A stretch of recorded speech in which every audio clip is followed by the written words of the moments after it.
Do you know how much car collection Justin Bieber has? Have you ever found yourself scrolling through pictures of some celebrity's lifestyle? You know, the houses, the clothes, the jets. And you kind of wonder, beyond just a price tag, what actually makes those things theirs? Like what makes them unique as, extensions of who they are, not just expensive stuff.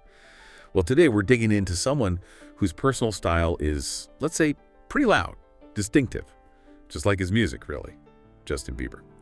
But we're not talking music today. We're looking at his car collection, which is, wow. And it's not just a bunch of fancy cars. It seems more like a gallery of, personal expression, like his autobiography, but on wheels. So our mission for this deep dive isn't just to look at all the expensive toys, though. Yeah, prepare for some jaw-dropping stuff. We really want to get past the obvious. We're trying to find the stories behind them, the why.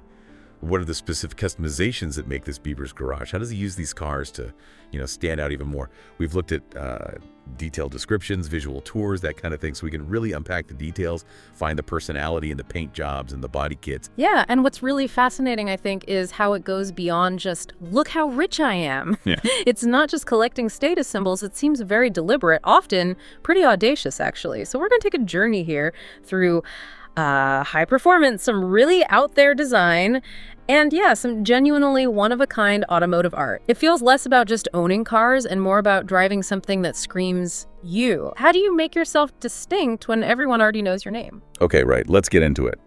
Because usually when you think celebrity cars, you might picture, I don't know, perfect vintage classics. Or maybe the latest supercar straight from the factory, kept totally pristine. But Justin Bieber, from what we're seeing in our sources, he takes a totally different approach. He's not just buying them, he's a customizer, almost like an artist, and the cars are his canvas.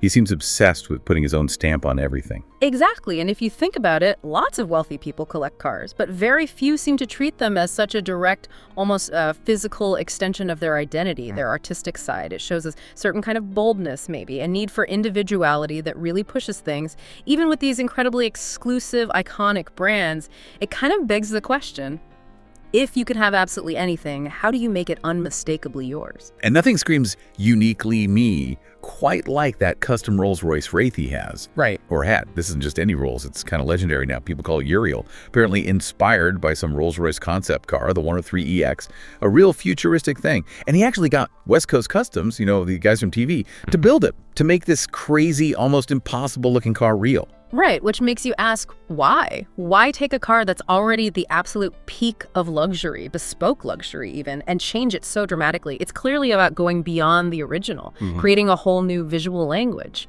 The Uriel, it has this totally custom body, the wheels are hidden, concealed, so it gives this incredible illusion like the car is just floating, gliding above the road. It stops being just a car at that point. It's a moving sculpture.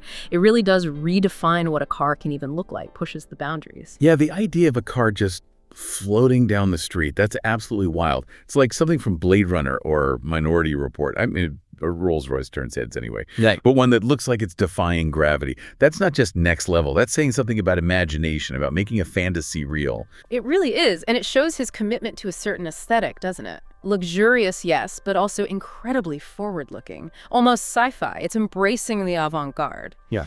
Choosing a look that's deliberately not traditional for Rolls-Royce, which is usually all about classic elegance. It's almost like subverting expectations for that brand, asserting a different kind of luxury. And his thing for really bold customization, it doesn't stop with the floating rolls. Oh no. This is where it gets really interesting with some other supercars. Shows a different side of his brand maybe, like take his Ferrari 458 Italia. Instead of, Ferrari red or whatever, he had it wrapped in this super bright, almost like iridescent chrome blue. A 458 is already gorgeous, right? Peak Italian design. Yeah. But chrome blue, that just yells, look at me, I'm here. And that's exactly it. A stock Ferrari is amazing, sure, but the chrome blue wrap makes it his, undeniably his. It's a statement of, well, bold individuality, taking this iconic car and stamping his own personality onto it, making it totally unique. It ensures his car is instantly recognizable, visually loud, which kind of aligns with his whole public persona, It reminds me how sometimes just one tweak, even a small one, can totally change the vibe of something. And speaking of changing vibes, he apparently had an Audi R8 wrapped entirely in leopard print. Okay, so if the chrome blue Ferrari was bold, the leopard print was, well, let's just say memorable. I bet that caused a few double takes on the road. Memorable is definitely the word. I mean, that decision shows a real willingness to take risks with his style, even if it means some people absolutely hate it or find it, completely over the top. Polarizing. It's clearly not about pleasing everyone. It's about expressing this bold, maybe sometimes outlandish personality that just demands attention. It sort of challenges that whole idea that luxury has to be quiet and understated. Sometimes luxury can be loud, unapologetically loud, like a performer on stage. Absolutely. It's like he's saying, yeah, I can afford these incredible machines and I'm going to make them mine, whatever the purists think. Look at you, too. He's not just driving a car, he's driving this canvas for self-expression, almost trying to get a reaction, leave an impression. Love it or hate it, you definitely notice it. Gets people talking.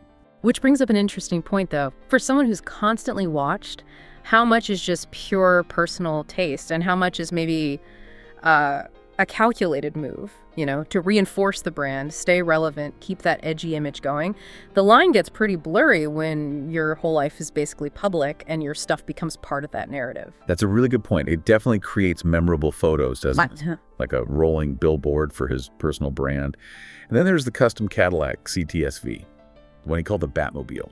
Matte black paint, right? And suicide doors, the ones hinged at the back, they open outwards, really dramatically. A very specific custom touch reminds you of old luxury coach-built cars. I mean, who wouldn't want their own Batmobile? It's bringing that fantasy into the real world. Yeah, the Batmobile name itself is powerful. It instantly makes you think of fantasy, power, maybe a little bit of danger, but in a cool way.